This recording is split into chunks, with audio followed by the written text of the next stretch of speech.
Astaghfirullah. Ma'asyiral muslimat yang dimuliakan Allah Azza wa Jalla, tentu setiap kita pasti menginginkan di dalam rumah itu ada kebaikan, dan tidak ada yang mau di antara kita dalam rumah itu penuh dengan keburukan. Dan kebaikan dalam rumah itu tentu karena banyaknya berkah yang terdapat dalam rumah kita. Makanya ketika banyak berkah dalam rumah kita, secara otomatis rizki akan melimpah, baik rizki secara harta, rizki secara iman, rizki secara ilmu, pasangan, keturunan, dan begitu seterusnya. Ketika berkah itu muncul di rumah kita, maka semua akan kita dapati. Tetapi sebaliknya, ketika dalam rumah itu tidak ada keberkahan lagi di dalamnya, maka pasti akan banyak terjadi masalah. Suami bertengkar dengan istri, istri bertengkar dengan suami, anak pula bermasalah, ataupun mungkin rumah rusak-rusak gitu ya. Pokoknya tidak ada ketenangan hidup dalam rumah itu jadinya. Lah, apa penyebabnya? Inilah yang kita akan bahas di pagi hari ini. Sebab hilangnya berkah di dalam rumah. Ma'asyiral muslimat yang dimuliakan Allah Subhanahu wa taala, yang pertama, karena para penghuni rumah itu sudah mulai meninggalkan membaca Al-Quran. Kalau dalam rumah tidak ada yang membaca Al-Quran, atau mulai Al-Quran ditinggalkan, maka Nabi SAW mengatakan, la taj'alu buyutakum maqabir. Janganlah kalian jadikan rumah-rumah kalian seperti kuburan. Kenapa demikian? Inna syaitan yanfiru minal baitil ladhi tuqra'u fihi suratul Baqarah. Karena setan itu akan lari dari rumah yang dibacakan padanya surah Al-Baqarah. Maknanya kalau kita tidak membaca surah Al-Baqarah, berarti di rumah itu banyak setannya tuh. Ya, tentu bukan hanya dikhususkan dengan Al-Baqarah setiap hari kita baca. Al-Quran secara umum itu mendatangkan barakah. Makanya Allah Subhanahu wa taala mengatakan di dalam Al-Quranul Karim, wa hadza kitabun anzalnahu mubarakun musaddiqul ladzi baina yadayhi. Dan inilah Al-Quran, kata Allah, kami turunkan mubarak, di dalamnya penuh dengan berkah-berkah. Makanya kalau penghuni rumah itu banyak membaca Al-Quran, maka ibu akan rasakan pengaruh berkah Quran itu dalam rumah. Dan itu pernah saya dengar sendiri gitu kan, dari salah satu ikhwan kita. Dia mengatakan, Ustadz, dulu saya jarang baca Quran, tapi setelah sering membaca Quran, minimalnya di pagi hari itu 2 lembar, dia bilang begitu. Masya Allah, katanya, rizki saya diluaskan dan rumah tangga saya disakinahkan. Ya, kita tidak heran dia mengatakan seperti itu, karena juga secara dalil dari Al-Quran dan Sunnah, memang Quran itu membawa berkah. Ini yang pertama. Yang kedua, tidak menanamkan ketakwaan dan iman.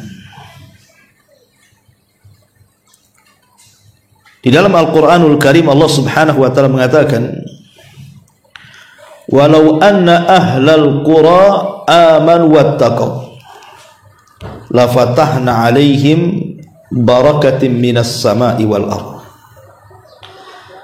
Kalau seandainya penduduk negeri ini mau beriman dan bertakwa, tentu kami akan bukakan kepada mereka berkah dari langit dan dari bumi. Maknanya kalau seandainya penghuni rumah itu berusaha untuk terus meningkatkan takwa dan imannya, seperti yang dilakukan Nabi SAW kepada keluarganya. Aisyah radhiyallahu anha mengatakan Rasul itu kalau di sepertiga malam akhir sebelum subuh, maka dia akan membangunkan Aisyah Ummul Mukminin radhiyallahu anha dan diperintahkan untuk salat witir ataupun tahajud.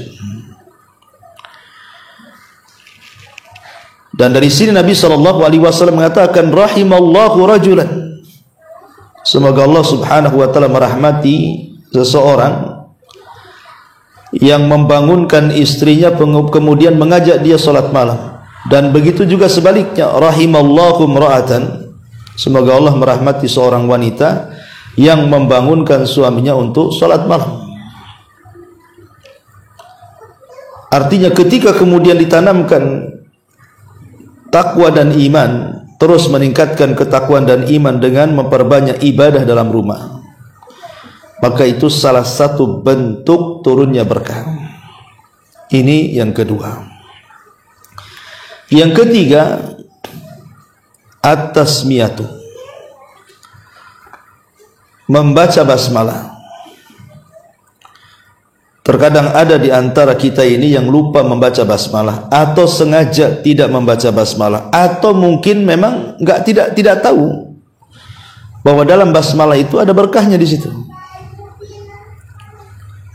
Kata Nabi SAW, "Idza dakhala ar-rajulu baitahu fadzakara ismallahi ta'ala hina yadkhul wa hina yut'im qala syaitan la mabita lakum wala asya."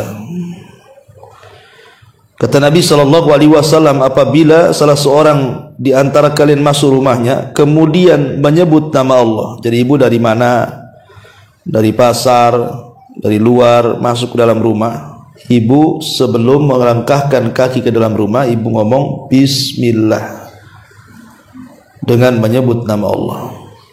Atau ketika hendak makan, bismillah dengan menyebut nama Allah. Maka kata Nabi SAW, maka syaitan akan bicara dengan teman-temannya, la mabita lakum wala asya, di rumah ini tidak ada tempat untuk kalian dan tidak ada makanan untuk kalian, pergi kalian. Subhanallah, hanya membaca basmalah saja mengusir setan, Bu. Karena masalah itu datang dari setan. Masalahnya semua masalah dalam rumah tangga itu semua datang dari setan, Bu. Makanya kemudian cara mengusir setan dengan cara seperti ini, membaca basmalah. Ketika kita meninggalkan basmalah, maka hilang berkah dari rumah kita. Kemudian yang keempat adalah jarangnya seseorang itu berbagi dalam rumah, terutama soal makanan. Nabi SAW mengatakan, ta'amul itsnaini kafi ats-tsalatsa wa ta'amul tsalatsati kafi al-arba'ah. Makanan dua orang itu sebenarnya cukup untuk 3 orang, dan makanan 3 orang itu cukup untuk 4 orang. Kata para ulama, apabila kita mau berbagi makanan di dalam rumah kita ini, entah dengan tetangga sebelah, entah dengan tamu, entah dengan fakir miskin, anak-anak yatim, kan gitu ya, maka itulah salah satu yang mengundang berkah, berbagi makanan. Ini yang nomor 4. Yang nomor 5 hilangnya berkah itu karena makanan yang dimakan oleh orang-orang yang di dalam rumah itu terkadang tidak memperhatikan halal haramnya, main makan saja. Di mana Rasulullah SAW mengatakan, Innallaha tayyibun la yaqbalu illa tayyibah. Allah itu maha baik, tidak menerima kecuali yang baik-baik. Maka harta yang haram tidak akan diberkahi. Harta haram itu tidak akan diberkahi. Karena selain daripada doa-doanya ditolak oleh Allah Azza wa Jalla, maka tidak ada berkah yang masuk ke dalam rumah itu. Maka perhatikan, jangan memakan yang diharamkan. Entah makanan, entah minuman, entah pakaian, gitu ya. Kalau bisa dibeli dari uang yang dihalalkan. Dan ibu harus tahu pekerjaan suami. Suami ini kerja apa kan gitu ya. Kalau memang zahirnya halal, makan. Walaupun ibu kan tidak tahu suami dapat uang dari mana, tapi nampak zahirnya dia kan kerja layaknya orang-orang, insyaallah halal. Tapi kalau seandainya ibu tahu suami ini bandar narkoba, bandar judi gitu kan, jelas itu kan, dan tidak ada pekerjaan lain kecuali dari situ, Bu, maka ibu jangan makan dari situ. Ustaz, tak bisa saya cari uang, kan selama ini suami. Kalaupun harus memakan, maka sekedarnya saja. Sambil ibu cari-cari cara supaya suami dapat pekerjaan yang halal. Karena itu dampaknya fatal gitu kan, menghilangkan barokah dalam rumah tuh. Ini yang kelima. Yang keenam, adamus syukri, tidak bersyukur. Tidak bersyukur akan nikmat yang Allah anugerahkan kepadanya. Diberi uang bisa beli makan, kadang-kadang ibu masaklah banyak-banyak.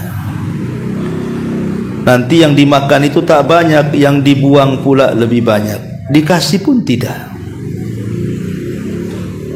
Beli pakaian banyak-banyak kan gitu. Ibu pun tidak pakai pakaian sekali pakai 10 rangkap kan, Bu. Ngapain juga 10 rangkap dipakai, haredang lah kan itu. Terkadang ada yang mungkin 10 tahun yang silam itu nggak pernah dipakai-pakai, ya ngapain coba? Pakaian 10 tahun dalam lemari itu kasihkan orang lah. Kalau memang nggak dipakai. Kadang-kadang kita ini tidak bersyukur, memubazirkan sesuatu, membuang makanan, membuang minuman, membuang uang dan begitu seterusnya. Ini hilang berkahnya nanti. La in syakartum la azidannakum wa la in kafartum inna adzabi lasyadid. Kalau kalian bersyukur, ku tambah nikmatku. Tapi kalau kalian kufur, ku sediakan azabku, kata Allah, dan azabku sangat pedih. Ini yang nomor 6. Yang nomor 7. Yang nomor 7. Hilangnya berkah karena adamu istiqadhihi minan naumi an yubadir, adamu tabkir fi istayqidhihi minan naumi. Tidak berpagi-pagi ketika bangun dari tidur. Sudah saya jelaskan apabila kita menjelaskan tentang keutamaan 1 jam setelah subuh kan, Bu. Nabi SAW mengatakan, Allahumma barik li ummati fi bukuriha. Ya Allah, berkahi umatku di waktu paginya. Karena waktu pagi adalah waktu berkah. Jangan sampai ketika berkah turun kita tidur. Jangan sampai ketika berkah turun kita pula lalai. Manfaatkan waktu turunnya berkah itu dengan berzikir, berdoa, baca Quran kan itu kan. Supaya ketika turun berkah itu betul-betul kita dapat berkah. Makanya Imam Ibnul Qayyim rahimahullahu taala mengatakan, orang yang membiasakan tidur setelah subuh sampai terbit matahari, hilang berkahnya. Hilang berkah dalam keluarganya, hilang berkah dalam kehidupannya, hilang berkah dalam pekerjaannya, dan nanti akan banyak masalah dalam hidupnya tuh.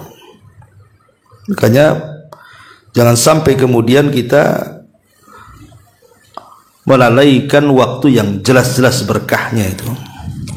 Ini yang nomor 7. Yang nomor 8, kasrat adamu al-istighfar. Jarang membaca istighfar. Allah Subhanahu wa taala berfirman, "Faqultu astaghfiru rabbakum innahu kana ghafara."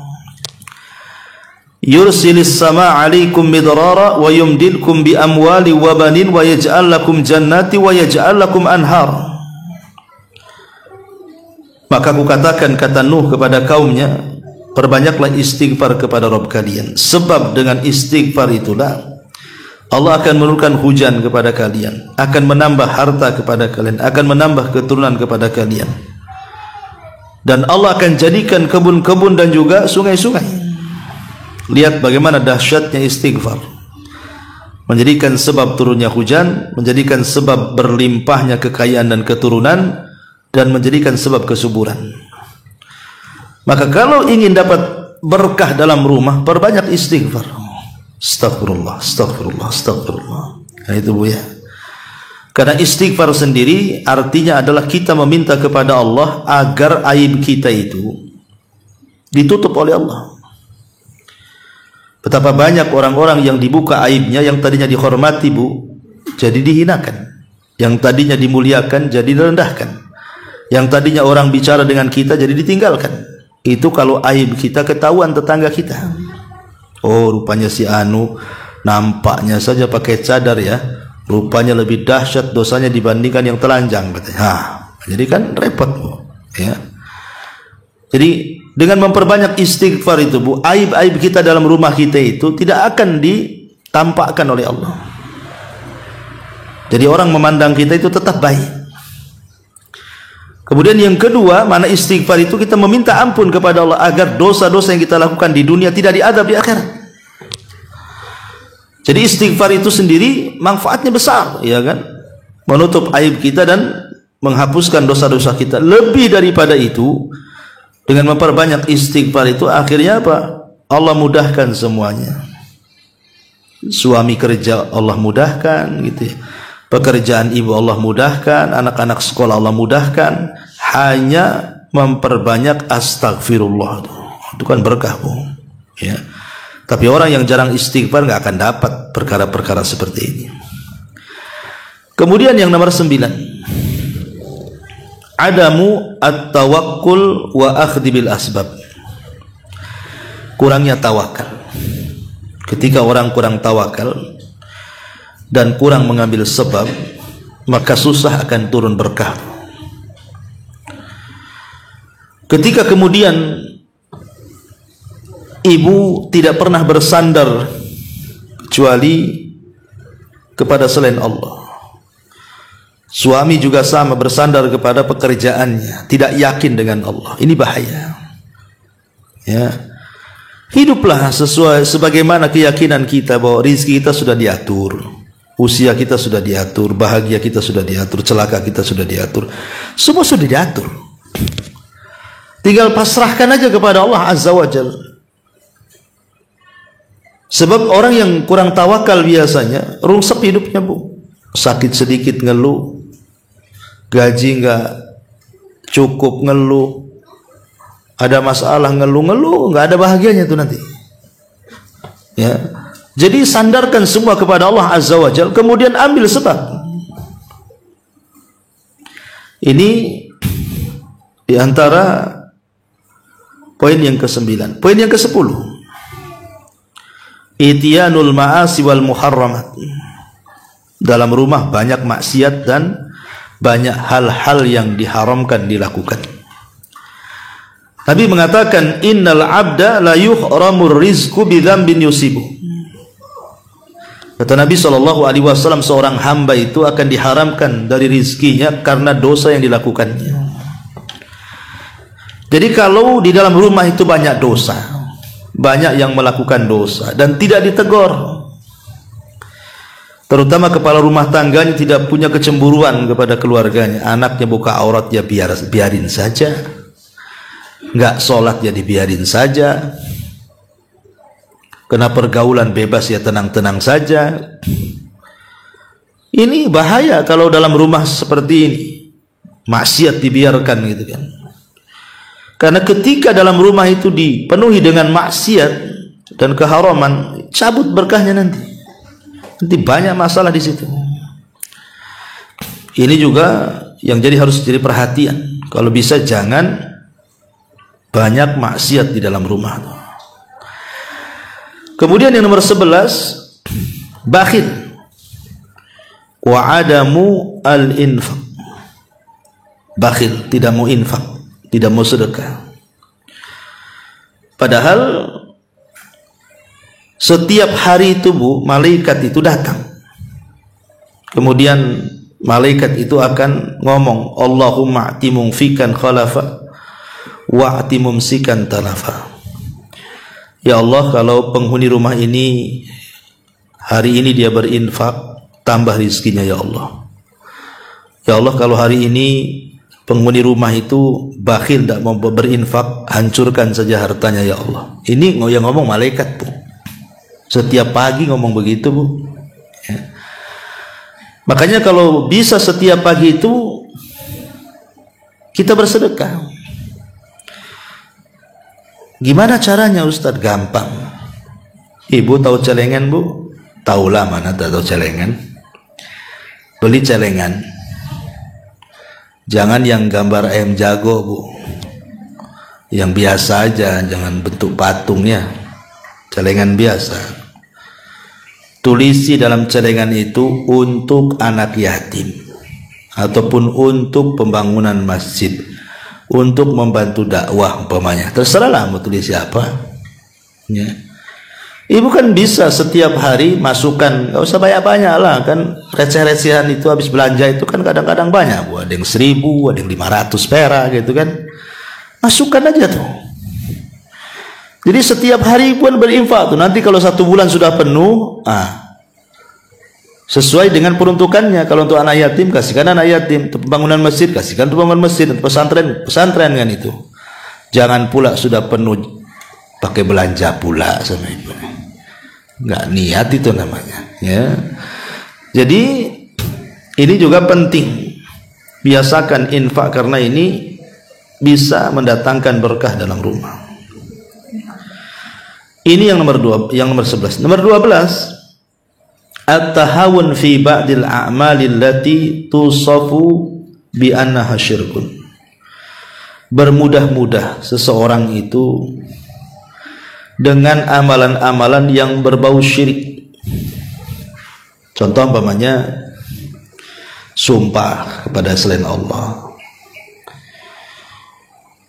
datang ke dukun, percaya jimat. Nah, ini bahaya nih ya, karena banyak di masyarakat itu orang yang gak yakin dengan Allah tuh. Makanya ibu kalau suami yang sudah suka-suka dan kelenik-kelenik itu, nasihati ya, bang percayalah sama Allah, tidak perlu pakai jimat-jimat nih. Jadi kasih tahu, nggak perlu datang ke dukun.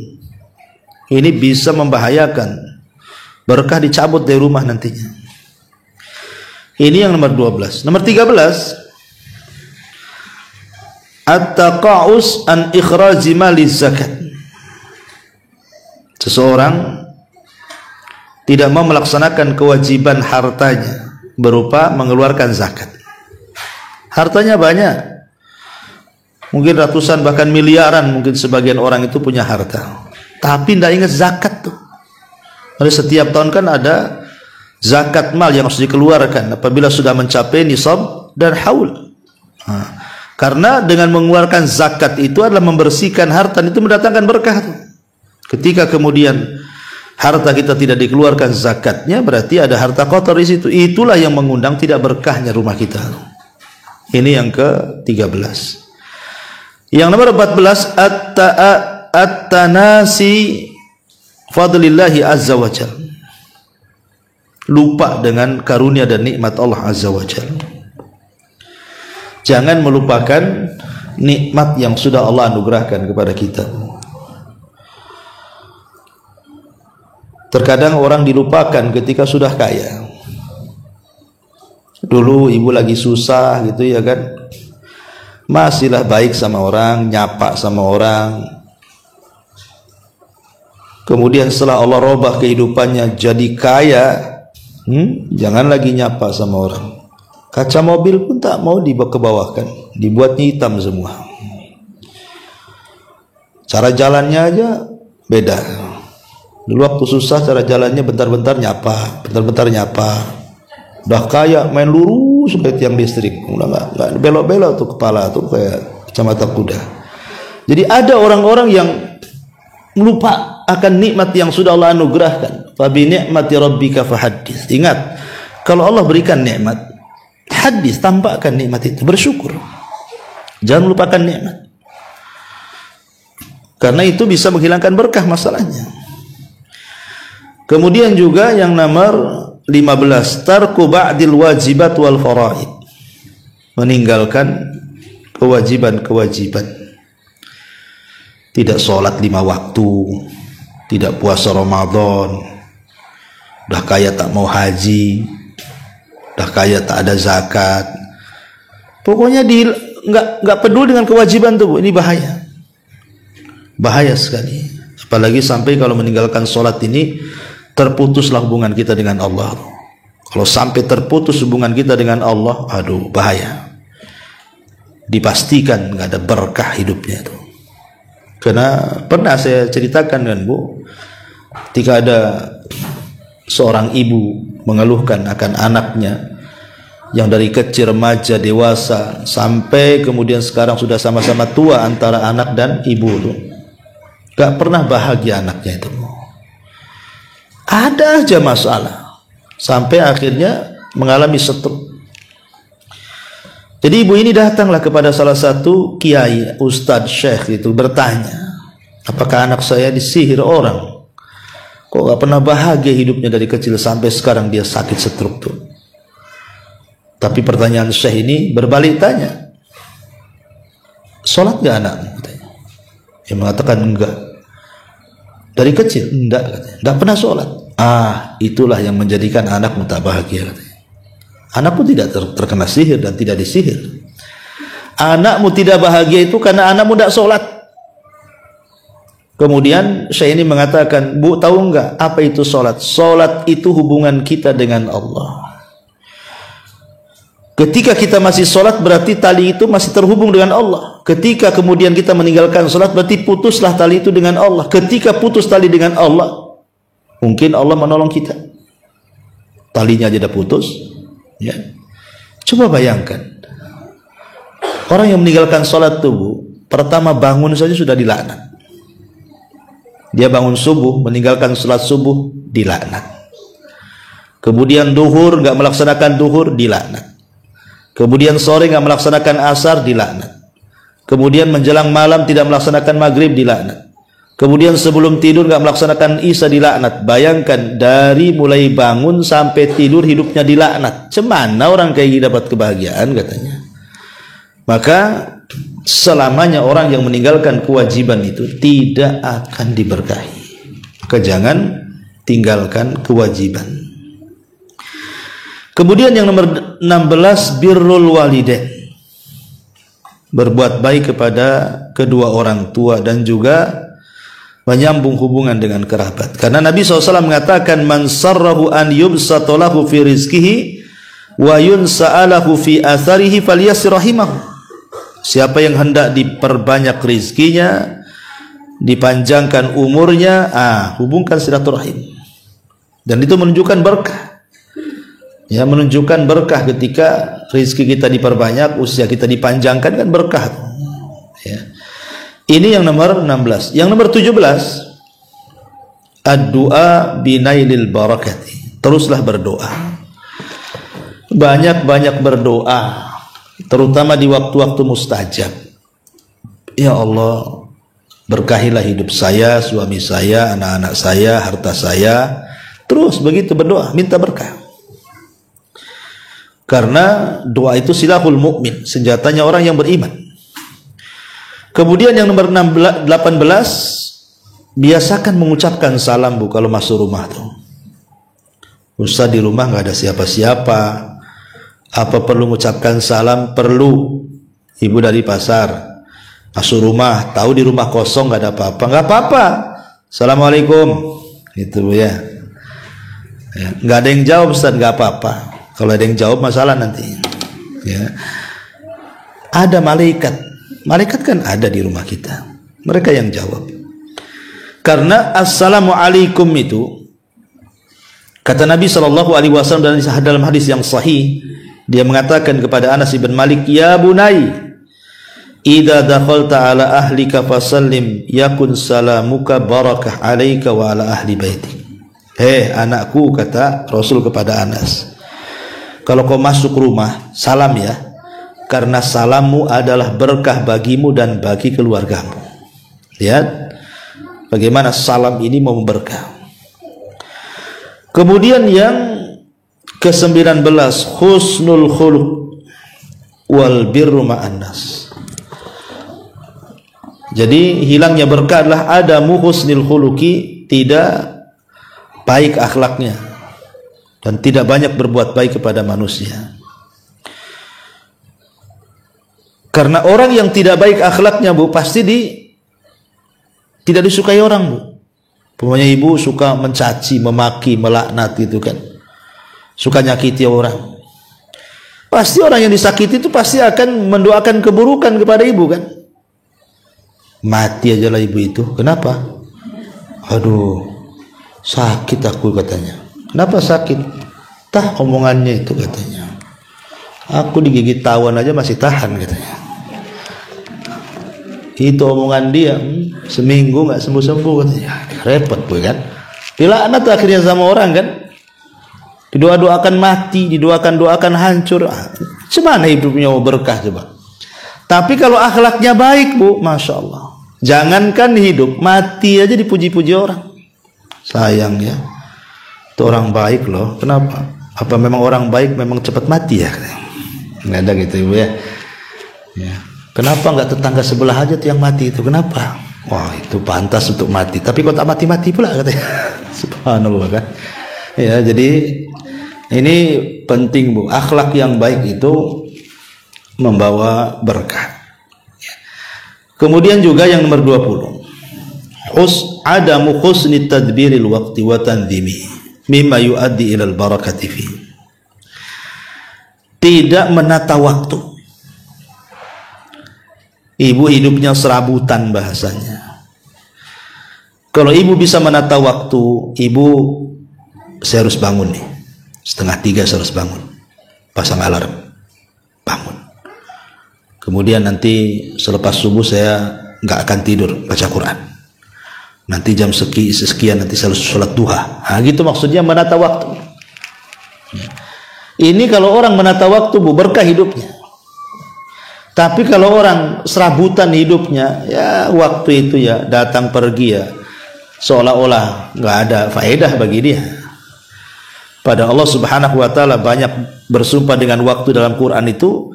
Sebenarnya waktu itu sesuatu yang sangat luar biasa bagi seorang mukmin. Karena lewat saja satu hari tidak bisa dibalikkan. Sementara satu hari yang akan datang belum tentu kita dapat. Yang memungkinkan ya sekarang ini yang kita hadapi. Kira-kira apa yang bisa kita lakukan? Ma'asyiral muslimat yang dimuliakan Allah Azza wa Jalla. Ini yang ke-20. Yang 21, ziaratil ahli wal asdiqa. Biasakan berziarah, mengunjungi keluarga, kerabat yang dekat-dekat lah kan ya. Karena ini bagian daripada silaturahim, dan tadi keutamaan silaturahim menambah harta dan juga usia. Kemudian yang nomor 22, ta'wid, adamu ta'widil lisan ala kathratil hamdi wa syukri lillahi ala ni'amihi allati la tu'addu wa la tuhsa bil istimrar. Tidak membiasakan lisannya memperbanyak alhamdulillah wa syukru ala ni'matihi, dan syukur kepada nikmat. Jadi kalau bisa Bu, apapun Bu, ucapkan alhamdulillah. Sedikit banyak alhamdulillah. Ibu sakit, alhamdulillah. Ibu sehat, alhamdulillah. Ibu susah, alhamdulillah. Ibu senang, alhamdulillah. Ibu seret, alhamdulillah. Ibu lapang, alhamdulillah. Alhamdulillah ala kulli hal. Katakan alhamdulillah. Karena orang yang suka membaca alhamdulillah ini mendatangkan berkahmu. Gimana Ustaz? Masa sakit alhamdulillah, susah alhamdulillah. Bukan alhamdulillah karena sakitnya, bukan alhamdulillah karena susahnya. Maksudnya alhamdulillah karena sakit itu karena kita memandang orang lain. Alhamdulillah, saya kan baru sakit gigi Ustaz, tetangga ginjal, nah, gitu maksudnya kan. Itu maksudnya mensyukuri nikmat yang masih ada. Alhamdulillah ya suami saya masih bisa bekerja lah walaupun kena PHK. Itu yang sebelah itu udah 5 tahun tak kerja-kerja tuh. Jadi kita bersyukur, maksudnya seperti itu. Itu yang dimaksud mengucapkan memperbanyak alhamdulillah itu. Kemudian juga memperbanyak hilangnya berkah itu karena adamul amanati wasidqi, hilangnya amanah dalam keluarga, hilangnya kejujuran dalam keluarga. Ketika suami sudah tidak amanah menjadi kepala rumah tangga, ketika istri sudah tidak amanah menjadi istri, tidak tahu hak dan kewajibannya, ketika kemudian anak-anak yang merupakan titipan juga dibiarkan tidak ada amanah untuk menjaga mereka, mendidik mereka, membesarkan mereka dan begitu seterusnya, atau harta yang dititipkan juga tidak amanah dengan tidak memberikan sedekah, hak sedekahnya, hak zakatnya dan begitu seterusnya, pokoknya tidak amanah. Nah, ini hilang berkahnya. Nah. Kemudian juga yang nomor 24, at-ta'amul birriba, banyak memakan harta riba. Kalau di dalam rumah itu banyak makan riba, Bu, beramal dengan riba, itu hilang berkahnya tuh. Makanya Allah Subhanahu wa taala ketika bicara soal riba, Allah mengatakan apa? Yamhaqullahu riba wa yurbis shadaqah. Allah akan menghilangkan berkah riba dan Allah akan memberkahi sedekah. Hilang berkahnya. Maka sebisa mungkin hindari perkara-perkara riba. Kemudian yang nomor 25, al-adamul qanaati war ridha. Tidak qanaah, tidak redha. Maksudnya tidak qanaah, tidak redha itu dia selalu mengeluh dari pemberian Allah. Selalu mengeluh. Ya. Suami mungkin kerjanya ya supir taksi, ojek online, GoFood atau apa gitu kan. Kebetulan hari itu hujan, tak dapat banyak, ngomel-ngomel pula istri. Kok tak pandai cari kerja ya bang ya? Kok dapat sedikit hari ini? Pasti kau malas-malas. Pasti kau tidur di sana ya? Nah, itu kadang-kadang ada istri yang seperti itu. Dia tidak qanaah. Harusnya kan bersyukur, alhamdulillah lah bang, hujan-hujan pun masih dapat 10 juta. Ya kan? Harusnya kan gitu, Bu. Banyak bersyukur. Ini enggak kan gitu ya. Ya, kalau qanaah itu, Bu, insya Allah berkah hidupnya, ditambah nanti. Ya. Dan redha gitu ya. Taib. Kemudian yang nomor 26, adamul qasdi wal israf.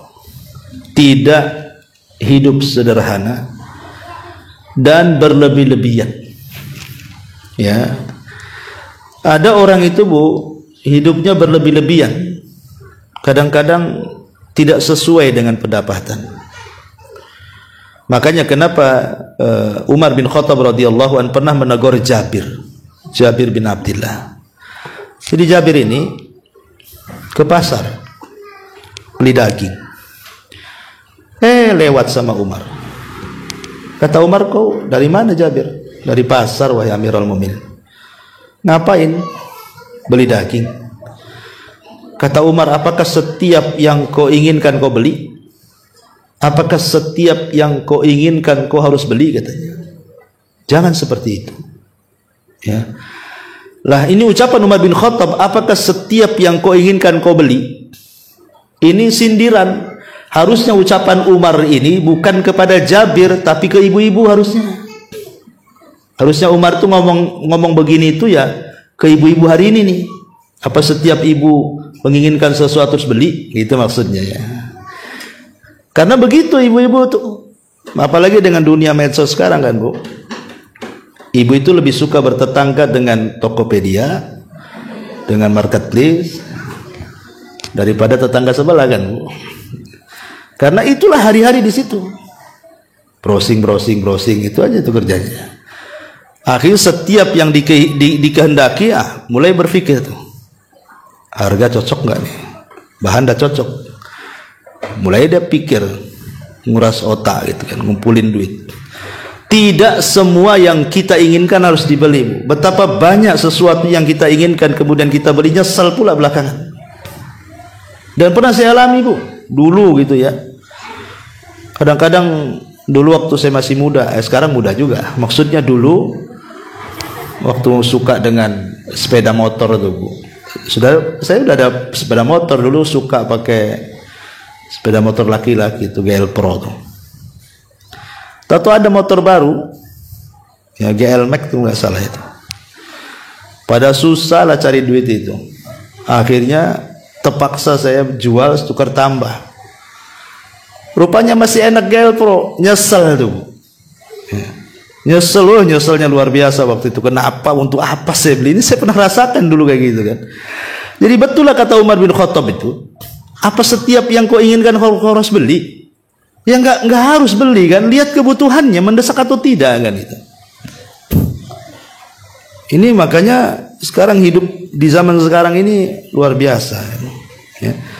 Makanya kenapa hilang berkah? Karena setiap keinginan harus terpenuhi. Padahal itu tidak mencerminkan kesederhanaan yang ada, kemudian israf berlebihan. Kemudian yang nomor 27, adamud du'a wal luju' ila Allah azza wa jalla. Ya. Sedikitnya berdoa dan kembali kepada Allah Subhanahu wa taala. Maksudnya ketika kita ini banyak masalah itu harusnya kita introspeksi kan, Bu. Kalau ibu ada masalah itu harusnya kan lebih dekat kepada Allah. Lebih rajin lagi doanya, lebih rajin lagi sholatnya, lebih rajin lagi puasanya, lebih rajin lagi zikirnya, kan begitu, Bu ya. Supaya persoalan itu hilang nanti, diurai.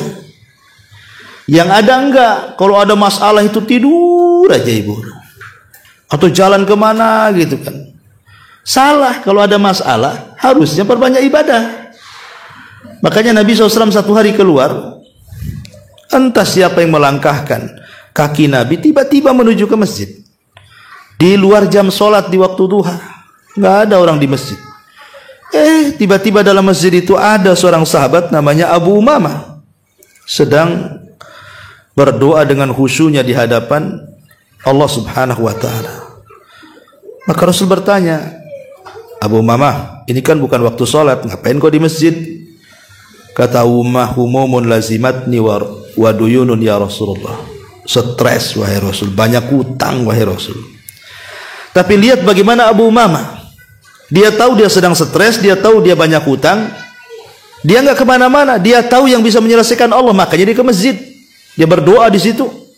Tiba-tiba doanya dikabulkan, digerakkan Rasul yang tidak ada niat ke masjid jadi ke masjid untuk menemui Abu Umamah. Kemudian Nabi SAW mengatakan, ya Abu Umamah, mau enggak ku ajarkan kepadamu beberapa kalimat. Kalau kau baca di pagi hari dan kau baca di sore hari, ku pastikan stresmu hilang, hutangmu terlunasi gitu. Kata Abu Umamah, oh senang kali Rasul, ajarkan kalimat-kalimat itu. Maka Rasul SAW mengajarkan, idza asbahta wa idza amsayta faqul Allahumma inni a'udzubika minal hammi wal hazani wa a'udzubika minal ajzi wal kasali wa a'udzubika minal jubni wal bukhli wa a'udzubika min ghalabati daini wa qahri rijal. Katakan ya Abu Umamah di pagi dan sore hari, ya Allah, aku berlindung dari kesedihan dan kegalauan, aku berlindung dari kelemahan dan kemalasan, aku berlindung dari kepengecutan dan kebakhilan, aku berlindung dari dikalahkan manusia dan dari hutang-hutang. Kata Abu Mama, semenjak aku amalkan pagi petang, kata dia, demi Allah, dhahabat anni hammi wa qadha anni daini, hilang stresku, terlunasilah hutang-hutangku. Lihat, itulah pentingnya kembali. Kalau kita lagi ada masalah itu, kembali kepada Allah, rajin ibadah supaya Allah carikan jalan keluar, dan itu bentuk berkah. Ya. Kemudian yang nomor 28, adamu dzikri. Dicabutnya berkah itu karena kita kurang zikir. Bu. Karena Nabi SAW yang mengatakan, mathalu al-bait. Kata Nabi SAW, mathalul baitil ladzi yudhkarullahu fihi wal bait alladzi la yudhkarullahu fihi mithlul hayy wal mayyit. Permisalan rumah yang dibacakan zikir di situ dan rumah yang tidak dibacakan zikir di situ ibarat orang hidup dan mati. Jadi kalau rumahnya banyak zikir, itulah hidup rumah tuh. Kalau rumah itu tak ada zikir, matilah rumah tuh. Jadi banyak berzikir, tasbih, takbir, tahlil, sambil masak, sambil apa aja lah kan. Di rumah kan banyak aktivitas bu, sambil nyapu pun bisa zikir itu. Kemudian yang nomor 29, hilangnya berkah itu bu, karena memelihara anjing. Jangan memelihara anjing, hilang berkah dalam rumah bu. Kata Nabi SAW, man amsaka kalban fa innahu yankusu kulla yaumin min amalihi qiratun. Siapa yang merawat anjing, maka setiap hari dikurangi pahalanya 1 qirat. 1 qirat itu berapa bu? 1 gunung Uhud. Kita aja 1 hari dapat pahala 1 gunung Uhud aja belum tentu dapat. Dikurangi sudah jelas. Jadi ngapain cuma memelihara anjing itu? Lucu Ustaz. Ada anjing itu lebih lucu daripada anak saya, katanya. Lah kok bisa pula? Ya. Jadi orang-orang seperti ini nggak ada akal. Ya. Buat apa melihara anjing? Kadang-kadang anjing itu bu, harganya gila-gilaan bu. Kalau anjing yang mahal itu, bukan juta-juta, ratusan juta tuh kadang-kadang bu. Perawatannya, pesopnya, macam-macam. Coba bayangkan, kalau dikumpulkan bu, sebulan bisa umroh tuh bu, daripada beli anjing tuh. Ya. Kemudian juga yang nomor 30, ta'liqus suwari fil baiti wassanam. Hindari makhluk-makhluk yang bernyawa dalam rumah, itu gambar-gambar. Ya bu ya, gambar-gambar. Ustaz ini kan foto keluarga, simpan aja lah foto keluarga itu, nggak usah dipajang-pajang. Ya kan bisa ditaruh di album, taruh di lemari, sewaktu-waktu mau nengok kan bisa diambil bu. Nggak usah dipajang-pajang, kenapa kan itu? Karena itu salah satunya yang menjadikan malaikat rahmat yang membawa berkah itu tidak mau masuk masalahnya. Apalagi ada rumah itu sengaja bu, di depannya itu dibuat kayak gapura, dibuat di situ patung harimau, patung macan, patung kuda, patung semua di situ. Kan ada tuh orang yang suka patung itu, bertengger semua patung-patung di rumahnya. Ini nggak akan malaikat masuk tuh. Ya itu nanti nggak berkah rumah kita jadinya. Kalaupun harus buat patung bu, jangan patung binatang. Buatlah patung itu kayak buat pohon kelapa gitu kan, atau apa gunung-gunung tuh apa kan itu. Jangan binatang, jangan makhluk yang bernyawa, karena itu menjadikan malaikat nggak akan turun tuh, nggak berkah jadinya. Lah ini diantara 30 penyebab, banyak lagi sebenarnya, ini yang saya ringkas. 30 penyebab tercabutnya berkah di rumah kita. Ma'asyiral muslimat yang dimuliakan Allah Subhanahu wa taala. Tetapi kalau seandainya ibu ini memang diberikan nikmat oleh Allah, alhamdulillah Ustaz, kehidupan saya sih bahagia dengan suami. Tidak ada cekcoknya, nggak ada pertengkarannya. Kami pun berkomitmen untuk hidup bahagia. Kami pun teruslah ibadah, ngaji, tanggung jawab sama anak-anak. Harta yang kami makan pun berusaha yang halal. Pokoknya Masya Allah hidupnya enak lah bahasanya kan Bu. Ya. Walaupun demikian ibu sudah berada di atas kenikmatan, maka menjaga nikmat untuk hilang itu perlu. Dengan cara apa? Lakukan 4 perkara supaya nikmat berkah yang sudah ibu dapati hari ini tidak hilang dan terus bertambah. Lakukan 4 perkara. 1, teruslah bersyukur dan mengucapkan hamdalah. 1, tetaplah bersyukur dan mengucapkan hamdalah. Yang kedua, teruslah beradab dengan zat pemberi nikmat. Beradab dengan Allah, ya, dengan melaksanakan perintah dan menjauhi larangan. Kemudian yang nomor 4, teruslah di atas ketaatan kepada Allah Azza wa Jalla. Kemudian yang nomor 3, teruslah di atas ketaatan. Dan yang nomor 4, jangan lupa bentengi nikmat-nikmat supaya tidak ada yang hasad dengan kita dengan zikir dan doa. Bentengi. Karena kadang-kadang ada tetangga-tetangga itu yang tidak suka kita senang. Ada tetangga-tetangga yang nggak suka kita kaya. Ada tetangga-tetangga yang tidak suka kita harmonis. Ada tetangga-tetangga yang tidak suka anak kita ini pandai-pandai. Kan ada tuh mata-mata hasad tuh. Maka supaya mata-mata hasad, mata-mata dengki itu tidak sampai merusak nikmat kita, maka bentengi dengan zikir, dengan doa, Masya Allah la quwata illa billah, atau apalah zikir-zikir supaya nikmat itu dan berkah itu tetap. Ya, wallahu a'lam. Ini yang bisa sampaikan.